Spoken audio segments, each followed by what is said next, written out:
Namaste.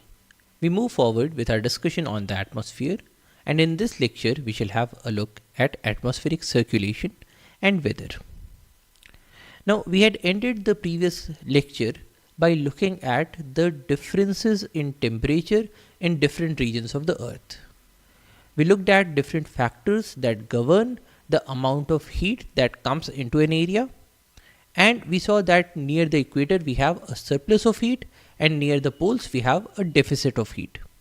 A surplus of heat occurs when more amount of heat is given into an area than is taken out, and a deficit occurs when less amount of heat is given to an area and more amount is lost from that area. Now, it looks a bit paradoxical. How can you lose more amount of heat than you have in an area? Now, this paradox is solved through the circulation of heat on this planet. So, for instance, the polar regions get less amount of heat from the sun, but they are able to lose out more amount of heat because they are getting heat transferred from the equators towards the poles by means of things such as air circulation and water circulation. So, in this lecture, we shall have a look at the atmospheric circulation, which is a mechanism to redistribute the heat on this planet. So, through atmospheric circulation, it is ensured that the equatorial areas do not get overheated. So, the excess heat is shifted away from the equatorial areas, and at the same time the polar areas do not turn extremely cold, so that they are getting certain amount of heat from the equators. Now, when we talk about atmospheric circulation, the most important concept is that of the atmospheric pressure, which is the pressure within the atmosphere. Now, atmospheric pressure is important because it drives the movement of winds. It drives the movement of air that causes winds. So, we know that air always moves from a region of high pressure to an area of low pressure, because in the area of high pressure you have an excess of air. In the area of low pressure, you have a deficit of air, and so air moves to fill in the void. Now, we can say that air moves from a high pressure zone to a low pressure zone. So, if you want to understand how air moves in the form of winds, we can begin by understanding what causes different amounts of atmospheric pressures on different areas of the earth. Now, atmospheric pressure is caused by the hydrostatic pressure created by the weight of air above the point of measurement, as modified by planetary rotation, local effects such as air movement, etc. So, when we say hydrostatic pressure, what do we mean? Now, consider a tumbler of water. Now, this tumbler is full of water. Now, if we consider a point here, now at this point, all the water in this water column that is above this point are exerting a pressure downwards. And if there is a pressure downwards, why does this particle not move downwards? It is because this is balanced by an equal amount of pressure from the bottom. And so from all the points, or from all the directions, we can say that this point is having a pressure that is given by this value of H multiplied by the density of the fluid multiplied by the acceleration due to gravity. So, that is the pressure at this point. Now, if we consider another point here, now in this case the value of H is larger. So, let us call it H prime. Now, the pressure at this point is given by P is equal to H prime into rho into G. Now, more is the H prime, more will be the pressure. And so, if we look at the atmosphere, the areas that are down below, areas that are near the surface of the earth, they will be having a greater amount of pressure than locations that are high above. Because as you move up, there is a lesser column of air above you to exert the pressure. So atmospheric pressure is caused by the hydrostatic pressure. This kind of a pressure is known as a hydrostatic pressure, created by the weight of air above the point of measurement, as modified by planetary rotation, local effects such as air movement, etc. Now, it is not just the hydrostatic pressure, but we also have certain modifiers. So, for instance, it is possible that at this location, we are also having a thrust of water. So, essentially, we have a pipe that is pushing in water. So, that would also result in certain amount of pressure differences. So, the pressure will not be the same as that given by this formula, but this will be modified by the pressure of the water that is getting in at this location. Now, similarly, in the case of atmospheric pressure, the hydrostatic pressure is modified by planetary rotation, local effects such as air movement, etc. The pressure is measured in terms of pascals, which is Newton per square meter, or millimeters of mercury, or bar.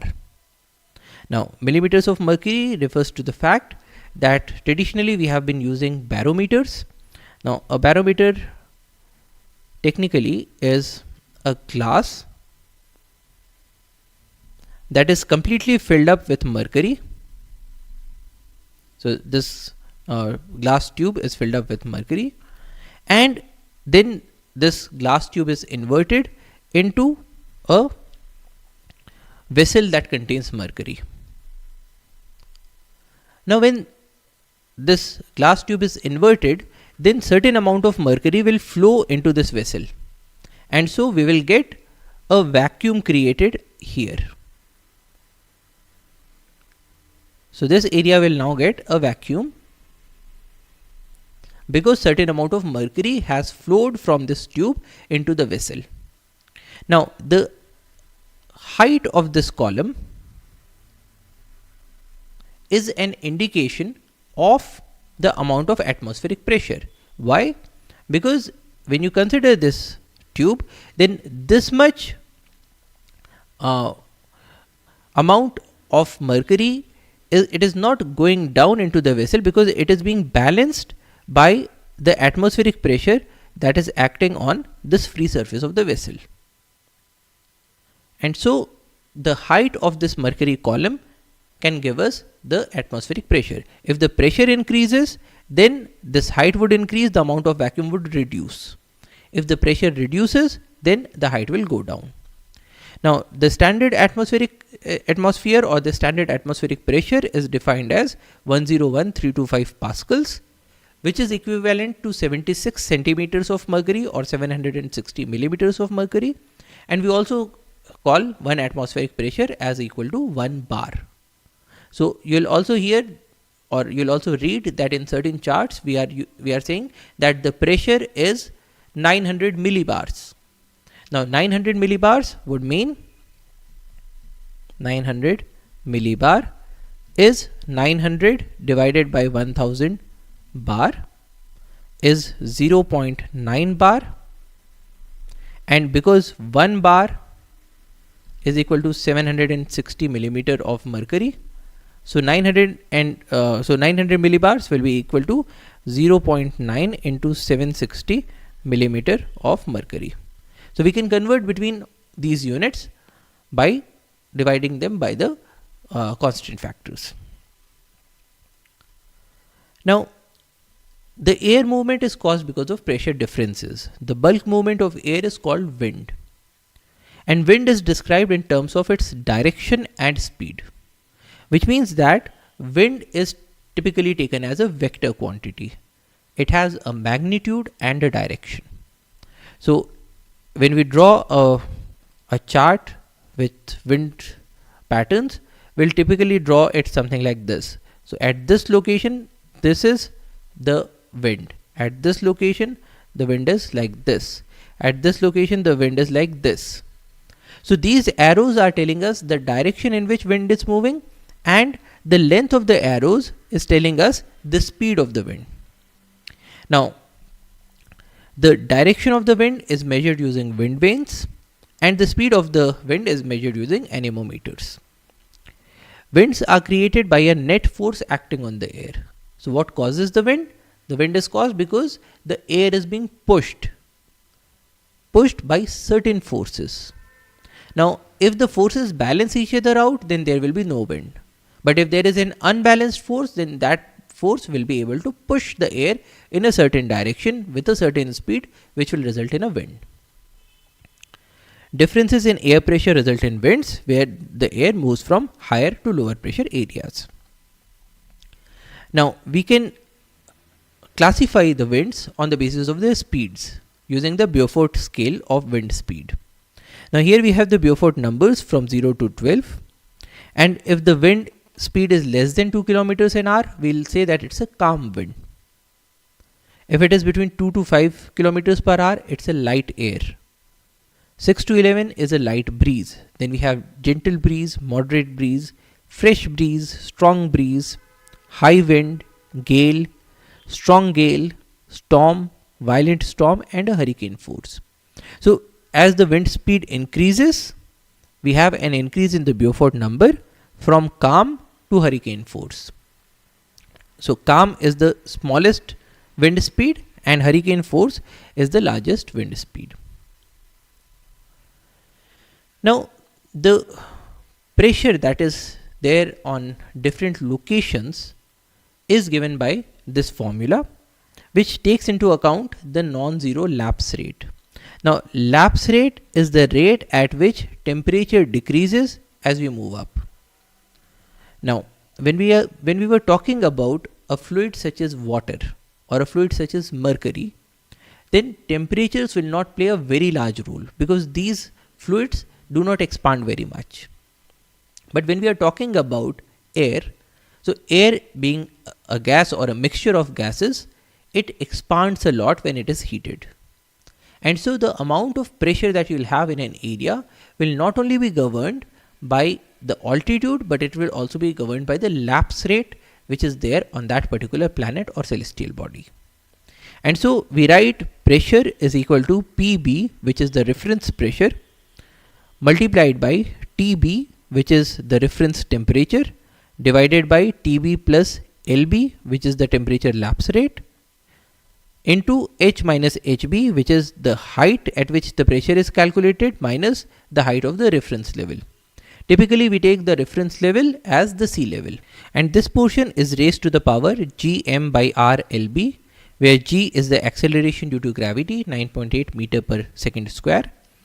Capital M is the molar mass of air, divided by R, which is the universal gas constant, 8.314 joule per Kelvin per mole, multiplied by LB, which is the temperature lapse rate. Now, if you look at this formula, it tells you that as H increases above HB, so when H is greater than HB, it means that we are moving up. Now, when we move up, then this portion becomes a positive number. Once it becomes a positive number, then this fraction, it is less than 1. And when it is less than 1, the pressure is reducing. So, when this portion TB divided by TB plus something, it becomes less than 1. So, P is less than PB, which tells us that as we move up, the pressure reduces, which is what we had also intuitively understood by looking at the weight of air that was lying in the column above that particular point. So, this formula tells the same thing. But the question is, if there is a change in this pressure, if the pressure reduces as we go up, why don't we always find a wind that is moving from the ground level to the above levels? So, the air pressure decreases as we move up, primarily because of a lesser column of air that is available above to exert the hydrostatic pressure. In the lower atmosphere, this decreases around 1 millibar for each 10 meters increase in elevation. So, there is a reduction in pressure, but this vertical pressure gradient does not result in a strong upward wind because the force is balanced by the gravitational pull of the earth.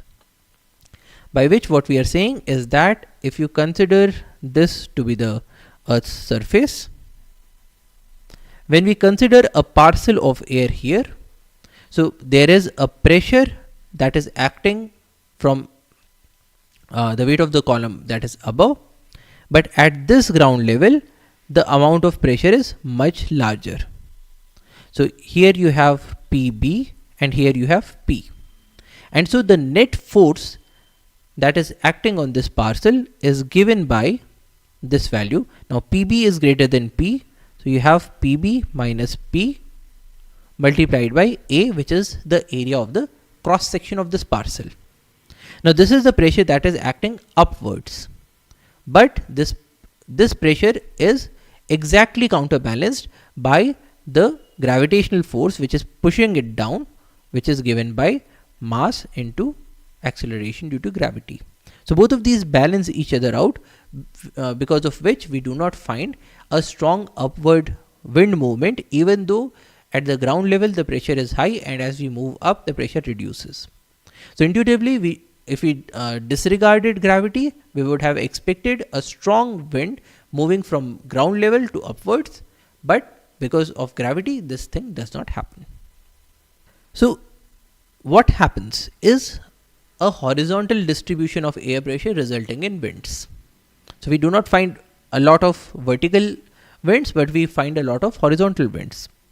Horizontal distribution of air pressure is represented through isobars, which is lines connecting points with equal pressure. Iso means equal and bar refers to the pressure. So isobar is a line that joins points having equal pressure. Now because as we move up the pressure reduces, so we generally reduce the pressure to the sea level.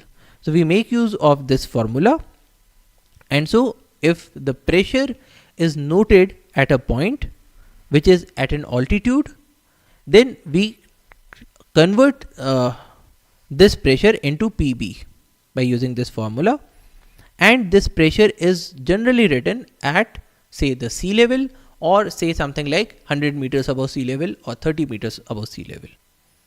But what is done is that throughout the chart all the pressures will be modified, will be reduced to a standard pressure at a standard height. And this is how the isobars look like. So here these yellow lines, these are the isobars. So we have all these points that are having the same pressure. Here we have all these points that are having the same pressure. And what is the pressure? The pressure is given by these values. So at all these locations, the pressure is 1024 millibars. At all of these locations, the pressure is 1020 millibars, and so on. So that is how we represent air pressures on a chart. Now, when we talk about wind's velocity and direction, then winds are not just governed by these pressure differences. There are certain modifying factors that also play a role. And three of them are most important. The first is the Coriolis force, the gravitational force, and the frictional force. Now, Coriolis force is an inertial fictitious force that acts on objects in motion within a frame of reference that rotates with respect to an inertial frame. Basically, what we are saying is that if we consider the Earth, now the Earth is rotating from west to east. So the Earth is rotating like this. Now, if we consider a point that has a parcel of air that is moving northwards. Now, by the time it reaches here, the frame of reference itself has shifted. So now it is frame of reference is like this. When it reaches here, the frame of reference has shifted again. So because of this rotation of the Earth, we will find that the air parcels will appear to be moving towards the right in the northern hemisphere, and in the southern hemisphere they'll appear to be moving towards the left. So this is the Coriolis force. It deflects the wind towards the right in the northern hemisphere and towards the left in the southern hemisphere. It is maximum at the poles and zero at the equator, because this Coriolis force has got to do with the rotation of the frame of reference. Now this rotation is most observed in the poles and it is least observed on the equator, and so the Coriolis force is maximum in the poles and it is zero at the equator. The second force that acts is the gravitational force. So because of the force of gravity, it is possible that the air parcel will not just move in a straight line but will tend to move towards the ground because it is being attracted. And the third force is the frictional force. It is effective to a height of around 3 kilometers, negligible over the oceans and seas. What does that mean? Because of the frictional force, the speed of the wind will go down. So these are three forces that modulate the direction and speed of the winds. And when we talk about the movement of air, it is important to note this concept of air masses. An air mass is an extremely large body of air whose properties, temperature and humidity at any given altitude are homogeneous over a large horizontal area in any horizontal direction. Now this concept becomes important when we are talking about planetary winds, because in the case of planetary winds, we are not talking about very small parcels of air. We are more concerned with those parcels that are very large in size. And how can you have a very large parcel of air? Consider an ocean. The air above the ocean, everywhere it is getting the same conditions. It is getting a good amount of moisture because below it you have water, and it is getting roughly the same temperature because the temperature of sea surface is roughly constant because it has a moderating effect.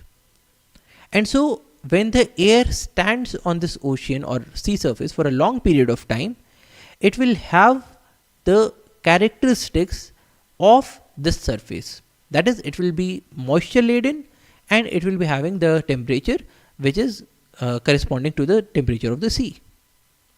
If you have a parcel of air, say over the ice caps, in that case also you will have an air mass that will be very cold.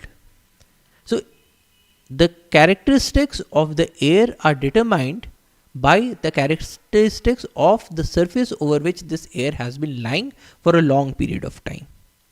And if the surface is homogeneous, then the air mass will also be having a homogeneous characteristic, typically in respect of temperature and humidity.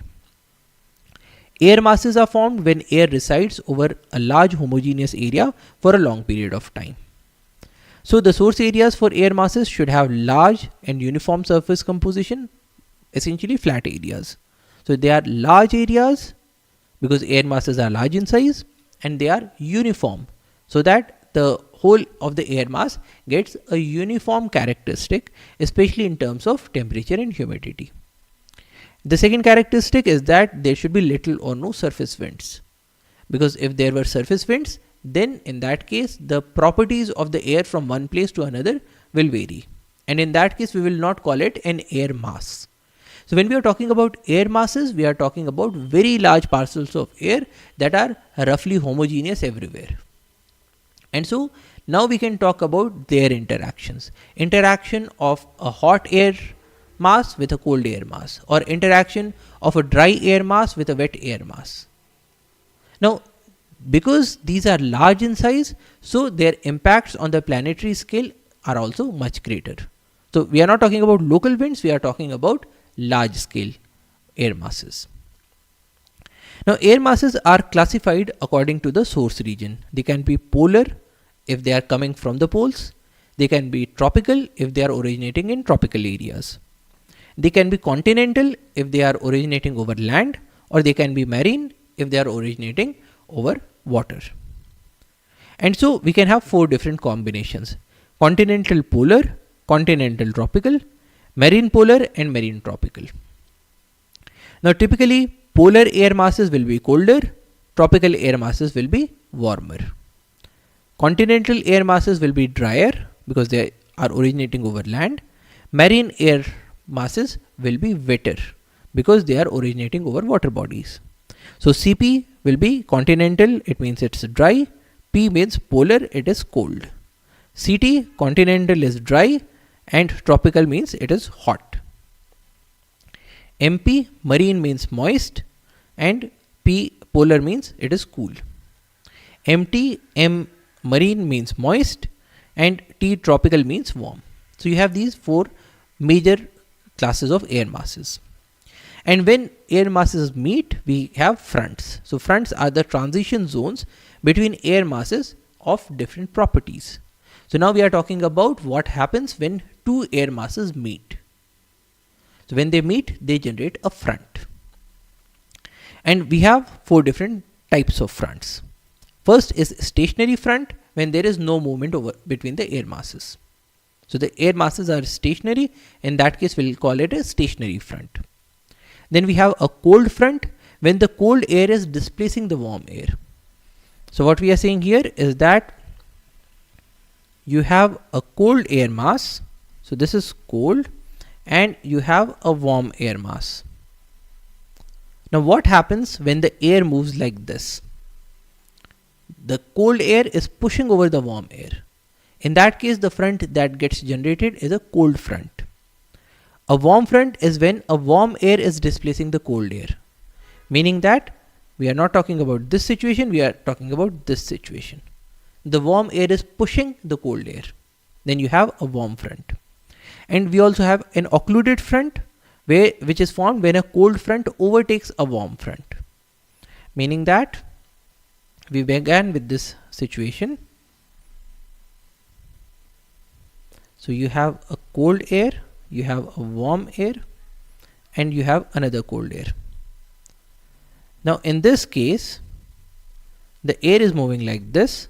So you have a front between cold and warm, but then the cold air here is moving at such a high speed that it overtakes this front, the warm front. In that case, we'll call it an occluded front. And here we have two different categories. You have cold occlusion, where the cold air mass overtaking the warm front is colder than the cool air ahead, and so it plows below both the air masses. Now the important thing here is that the cold air masses generally stay down because they are denser. So the cold air will remain down, the warm air will come on the top. And so when you have a cold versus a warm air mass, and when you have the cold air that is pushing it, so the cold air comes below this warm air mass, and then it gets another air mass which was colder than the warmer air mass, but probably it was not as cold as the coming air. So when we say this situation, what we are talking about is what happens in case 1, where this is colder, this is warm, and this is cold. And the second situation is this is cold, this is warm, and this is colder.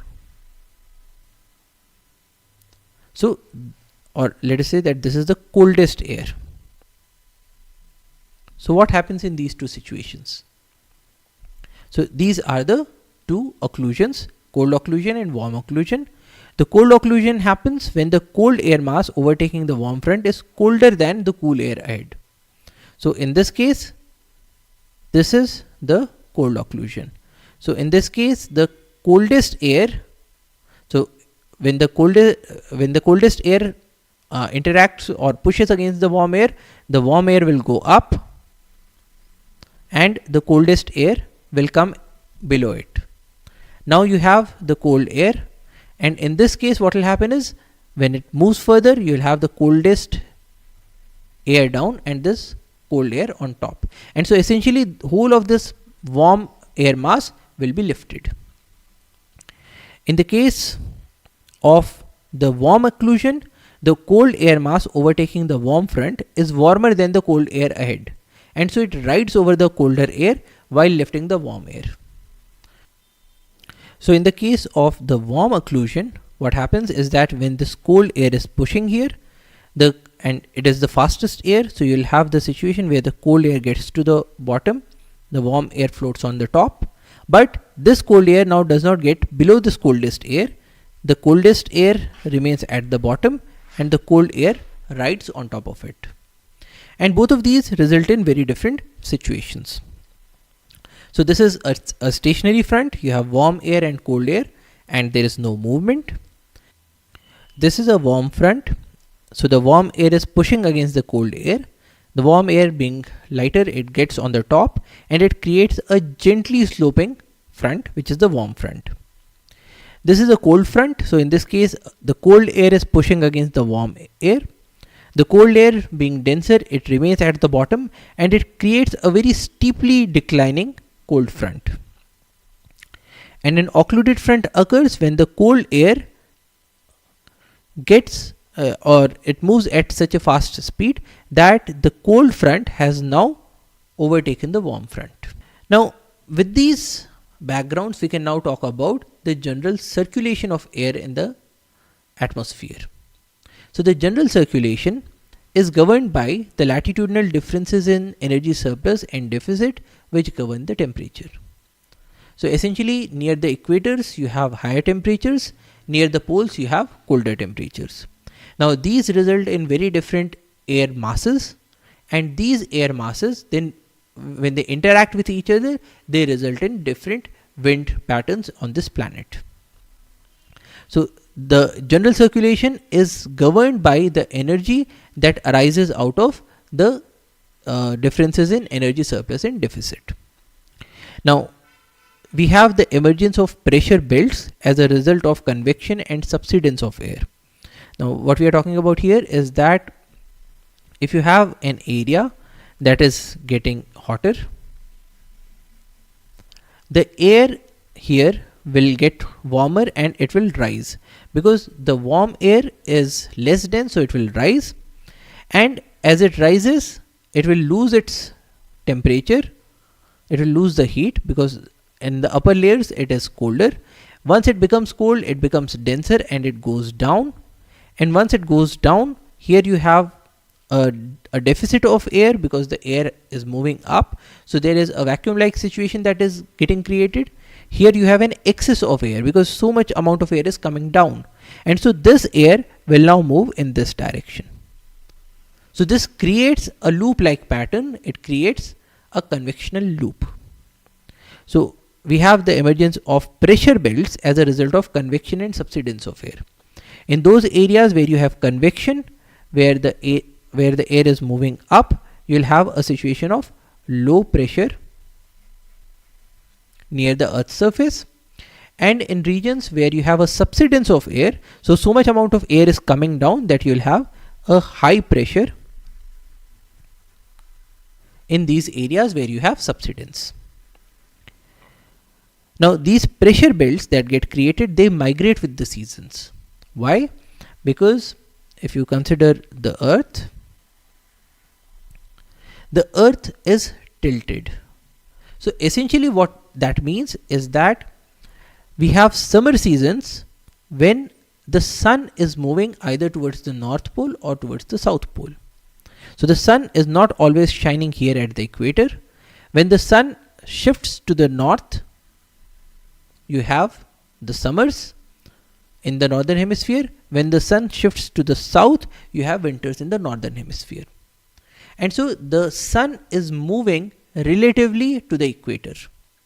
Now with this apparent movement of the sun, we have changes in the pressure belts, because now a different area is being heated. It's not just the equator that is being heated maximally, but at times areas above or below the equator, they are getting maximum amount of insolation. And when that happens, those will be the areas with the lowest pressures. And so the pressure belts move with seasons. It is also governed by the distribution of continents and oceans, because as we have observed, over the oceans, the frictional forces are lesser, and at the same time, we have the generation of air masses when the air is there on a continent or on the ocean. So we have continental versus marine air masses. So depending on the configuration of the oceans and continents in an area, the patterns will change. And it also is governed by the rotation of the Earth, which results in the Coriolis forces that get applied. So that changes the direction of the winds. Now because of these, we have the formation of cells, and there are 3 cells that are important. So we have the Hadley cell. So the air near the equator gets heated, reduces in density and rises, creating a low pressure zone. So what we are talking here is that near the equator, the air is getting heated because this area is receiving typically the maximum amount of insolation. So because of this heating, the air gets heated, it moves upwards. So we have this movement upwards, and after rising it moves towards the poles. So this air near the equator, it has to go somewhere. So once it has reached to a higher elevation, it moves in both the directions, it moves towards the poles. As it moves, it cools and its density increases, because now it is not getting that much amount of heat. So it cools and the density increases. Around the 30th parallel, it descends, creating a high pressure area. So this is what we are talking about. It goes up, it moves towards the poles, and then it starts to descend. So this is an area of subsidence. This is the area of convection. This is an area of subsidence. This again is an area of subsidence. And so you have a low pressure here, a high pressure here, and a high pressure here. So around the 30th parallel, it descends, creating a high pressure area. Trade winds are generated from this high pressure area near the 30th parallel towards the lower pressure area near the equator, turning westwards due to the Coriolis force. So once you have high pressure here, low pressure here, you have a situation where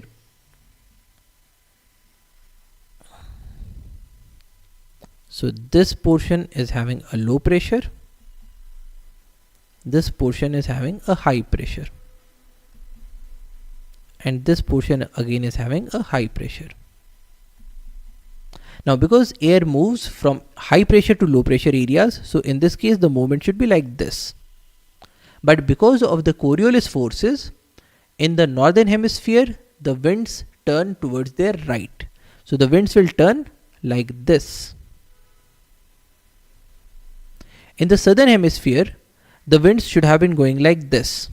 But because of the Coriolis force, they turn leftwards. So they become something like this. So this is the kind of pattern that gets generated. So here you have the trade winds that are formed. So these turn westwards due to the Coriolis force, and in both the hemisphere they are turning westwards. Then you have the polar cell. The air near the 60th parallel is warmer than the polar air. So here we are talking about the 60th parallel, 60 degrees north and 60 degrees south. Now the air here is warmer than this air at the poles. Now because it is warmer, here again the air will rise. It will move towards the equator and towards the poles. And near the poles it will come down. So you will have an area of subsidence here, or an area of high pressure. Here you will be having an area of low pressure, and you will have these winds that are turning towards their right or turning westwards in both the northern and the southern hemispheres, and these are the polar easterlies. Now because they are turning towards the west, so they appear to be coming from the east, and so we call them easterlies. So this is the polar cell. The air near the 60th parallel is warmer than the polar air. It rises, moves both polewards and equatorwards. The portion moving towards the poles cools, increases in density and descends, creating a high pressure area near the poles. Surface winds are generated from this high pressure area near the poles towards the low pressure area near the 60th parallel, turning westwards due to the Coriolis force. So these are very similar. The third is the Ferrel cell. Part of the air rising near the 60th parallel moves towards the equator and collides with the high level air of the Hadley cell. So what is happening here is that when we consider this portion, so the air was rising, it was moving towards the poles and towards the equator. So now we are talking about this cell. So the air rises, it moves towards the equator, and the air from the Hadley cell was also moving towards the poles. So both of these collide near this 30th parallel and they come down. So in this case, this is a zone of convection or a zone of low pressure. This is a zone of subsidence or a zone of high pressure. So now the air will move from the high pressure area towards the low pressure area, turning towards the right. So it becomes the westerlies. So in the northern hemisphere, it appears to be coming from the west, and similarly in the southern hemisphere, it appears to be coming from the west. So these are the westerlies. It descends near the 30th parallel, substantiating the high pressure zone. surface winds move from this high pressure area near the 30th parallel towards the low pressure area near the 60th parallel, turning eastwards due to the Coriolis force. This east turn wind appears to be coming from the west direction and is called the prevailing westerlies. So these are three most prominent planetary winds. We have the trade winds, we have the westerlies, and we have the polar easterlies. The winds generated by the general circulation also play a role in initiating ocean currents, which in turn also contribute to the movement of energy on the planet. So what is happening is that when you have a water body and you have a strong wind that is blowing above it, and this wind is consistently moving in roughly all the seasons, because these winds are being generated due to the general circulation which is arising because certain areas such as the equator are getting heated up more than the polar areas. Now in this case, because the winds move in the same direction for a very long period of time, or essentially perpetually, so in this case the ocean waters also begin to move, and these result in ocean currents. And ocean currents also play a big role in shifting the heat from the equator towards the poles. So in this case what we saw was that here the heat from the equator was being pushed towards the poles, here the heat is again being pushed towards the poles, and when the waters are there, they are also pushing the heat towards the poles. So this is the way in which heat moves from the equator towards the poles. Now apart from the planetary winds, we also have seasonal winds such as monsoons. With changing seasons, the regions of maximum heating, the pressure zones and the wind belts shift, generating seasonal patterns of wind movement, which is the monsoon. And monsoons are very prominent in Southeast Asia. Now apart from these winds, we also have local winds. Local winds are formed on a small spatial extent, that is tends to a few hundred kilometers in horizontal extent, for short period of time, say a few hours or a few days, and because of local conditions.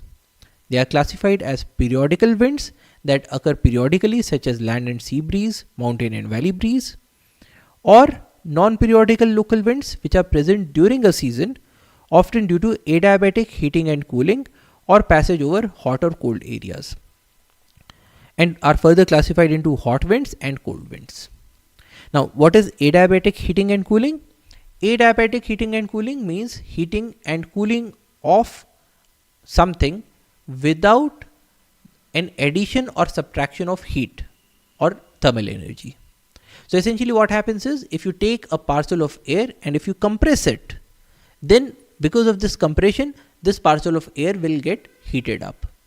Similarly, if you rarefy this parcel of air, the temperatures will go down. Now in this case, you are having a change in the temperature without adding heat or subtracting heat from this air parcel. So this is an adiabatic heating or cooling. We typically get these adiabatic heating and cooling when, for instance, the air is moving and it gets a mountain. So in this case, you have a mountain and you have an air that is moving, and then on encountering the mountain, the air starts to rise. Now when the air starts to rise, here you have low pressure and here you have high pressure. Now when it goes towards the low pressure areas, the air starts to expand, and when the air starts to expand, the air cools down. Similarly, when the air moves from the top of the hill downwards, it is moving from a low pressure area to a high pressure area. And in this high pressure area, the air is getting compressed. So when the air is getting compressed, the temperature increases. Now in both of these situations, we are not talking about the addition or subtraction of heat. We are only talking about changes in pressure that are either compressing the air or that are releasing the air from the compression. So this is adiabatic heating and cooling. So you have local winds that are periodical winds that occur, say, daily. So in the morning you will have the sea breeze, in the evening you will have the land breeze, or you can have the mountain and the valley wind, or you can have non-periodical winds that are present throughout a season, because the winds are moving either over a hot or a cold area or because of adiabatic heating and cooling. So what is sea breeze? Sea breeze occurs in the daytime. So in the daytime, if you consider a piece of land and a piece of water, the land gets heated up much quickly and much more as compared to water. So in that case, this portion becomes hot. If this portion is hot, the air above becomes hot. When this air is warm, it rises up and the cool air from the sea rushes to take its place. So you have the movement of cool air towards this land piece in the daytime. So this air is moving from the sea towards the land, and so this is the sea breeze. An opposite thing happens in the night time. So in the night time, the land cools down much faster than the sea. So you have a situation where here you have a cold air, here you have a warmer air. So the warmer air tends to rise and the cold air rushes to take its place. So here in the night time, you have a wind movement from the land towards the water, which is the land breeze. Similarly, in the case of mountains, in the night time, this portion cools down faster. And when this land cools down, the air which becomes dense, it moves down.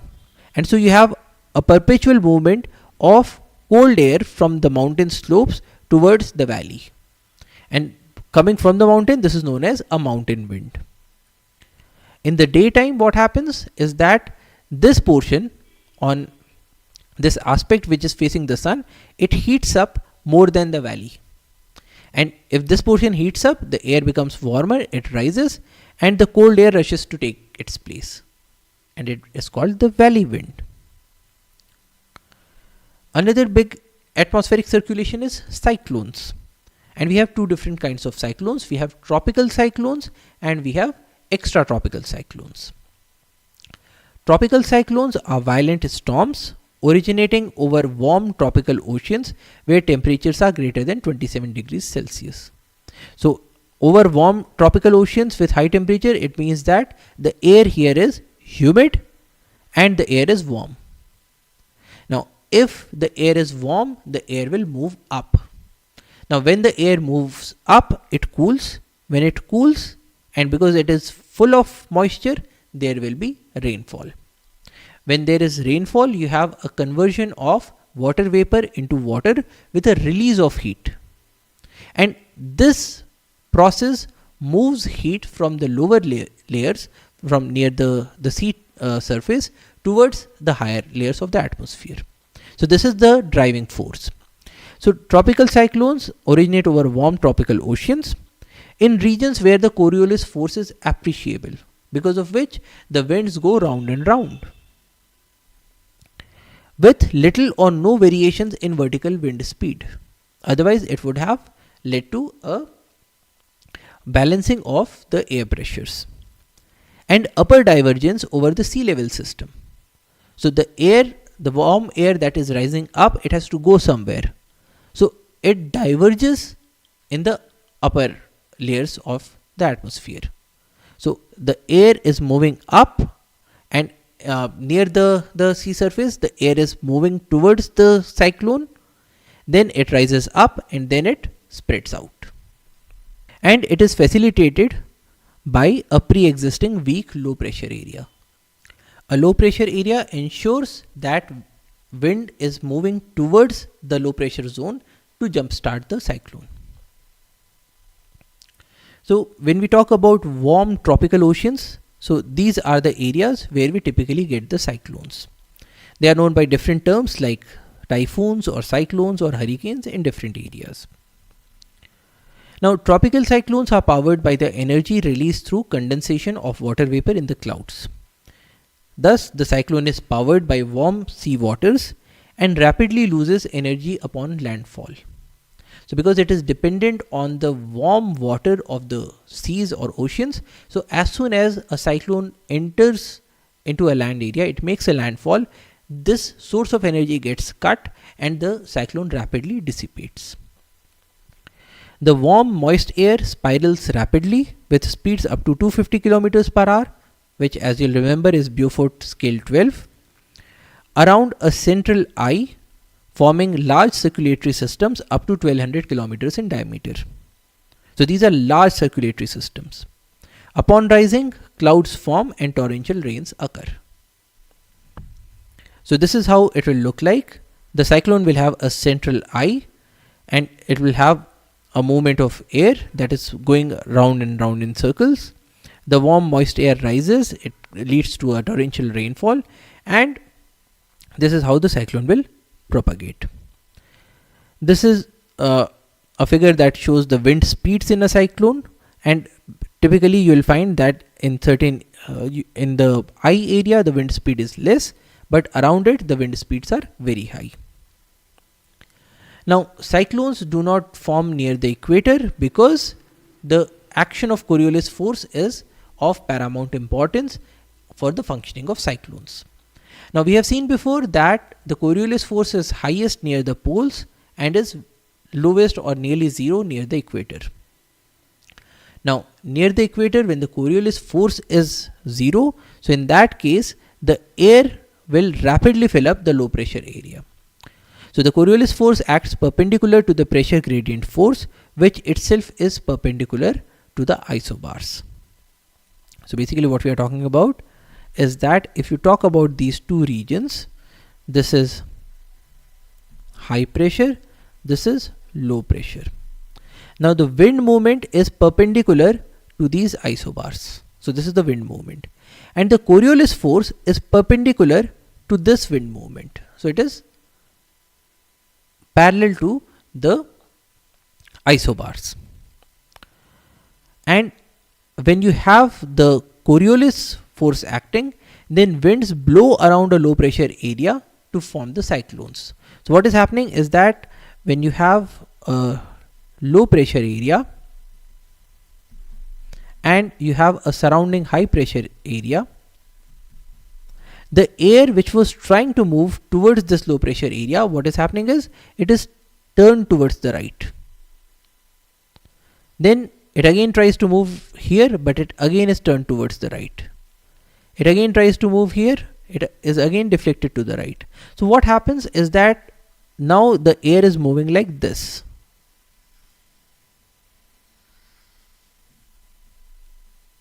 And so the air is not able to fill up the void. But at the equator the Coriolis force is zero, so the air directly moves from the high pressure area to the low pressure area, filling up the low pressure area. So at the equator what will happen is that you have a low pressure area and here you have a high pressure area. Now in the absence of Coriolis force, air will directly move from high pressure area to low pressure area, filling up the low pressure area. So without a difference in pressures, there will be no further wind movement. And so you will not find cyclones near the equator. Similarly, you won't find cyclones near the poles because they require the heat of warm surface waters to fuel them. So near the poles, because the temperatures are low, so you won't get cyclones. So you get cyclones in between. We also have extratropical cyclones which are formed beyond the tropics, typically between 30 degrees and 70 degrees latitudes, because of two things. One is convergence of warm and cold air masses, and second is extratropical transition of tropical cyclones as they move polewards. So what does that mean? In the case of cyclogenesis, we have a pressure drop along the polar front. The warm air moves northwards and the cold air moves southwards, creating a wedge of warm air between two cold sectors. So what we are talking about is this. So you have warm air that is moving towards the poles, you have the cold air that is moving towards the equator, and in between you have this patch that remains. Now the warm air rises and glides over the cold air, creating a sequence of clouds and precipitation ahead of the warm front. So what we are talking here is that this portion is the warm front because this air is warm, this air is cold, and the air is moving like this. So you have a warm air moving towards the cold air. Now because the cold air is denser, it remains at the bottom. The warm air steadily rises and rises, and when it rises it cools, and this warm air then leads to precipitation when it is getting cooled. The cold front approaches the warm air from behind and pushes the warm air up, creating cumulus clouds along the cold front. So we find clouds even here in the cold front because this cold front is pushing against the warm air, and the cold air is getting to the bottom and it is steadily rising the warm air. Now, if the cold front moves faster than the warm front, you will get an occluded front. The occluded front lifts the warm air up, dissipating the cyclone. So this is how the cyclone will end. And convergence near the ground will be accompanied by divergence at the heights. So essentially, in the case of extratropical cyclones that are formed through cyclogenesis, the reason for their formation is the creation of warm and cold fronts, and the cold front is typically faster, so it creates an occluded front which will ultimately end the extratropical cyclone. The other way of formation is through a transition. So when the tropical cyclones are moving towards the poles, after they cross the 30-degree latitude, they become extratropical cyclones. So what will happen is, either upon landfall the tropical cyclone will finish because it is no longer getting warm sea waters, or otherwise it will merge itself with the fronts that are there towards the poles. And in that case it will change its characteristics. It will shift from a condensation based energy source to a baroclinic energy source. So it is now not using the warm sea surface waters, but it is using the pressure differences. So that is an extratropical cyclone. So here we are observing the Masak cyclone that is shifting from tropical to an extratropical cyclone. We also have thunderstorms, which are severe, violent local storms of short duration and in small areas caused by intense convection on moist, hot days, often associated with cumulonimbus cloud producing thunder and lightning, sometimes with hailstorms. So in India, we typically find thunderstorms in the pre-monsoon seasons when it is very hot, but it is also a bit more moist. So what happens in that case is that you have a local piece of land that is getting heated up during the daytime, setting up convection currents. So the convection current raises the hot and moist air upwards. When it raises it upwards, the air cools, and that results in precipitation. So you will have lots of rainfall. You may even get hail formation. So in this lecture, we began by looking at what causes the movement of air. We saw that pressure differences cause movement of air, and these movements are also modulated by several other factors. We looked at air masses, we looked at planetary circulation, we looked at seasonal circulations, we also looked at local winds and thunderstorms. So that's all for today. Thank you for your attention. Jai Hind.